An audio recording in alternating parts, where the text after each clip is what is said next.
اللهم صل على سيدنا محمد وعلى آله وصحبه وسلم.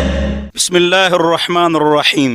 حضرت عبداللہ ابن عمر رضی اللہ عنہما سے بخاری مسلم میں روایت ہے کہ پاک پیغمبر محمد مصطفیٰ صلی اللہ علیہ وسلم نے فرمایا کہ بڑے بڑے گناہ کیا ہیں؟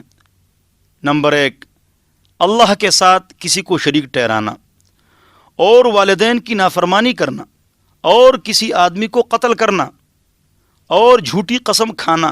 یہ بخاری کی روایت ہے. اور آگے ہے کہ جھوٹی گواہی دینا، جھوٹی قسم کھانا.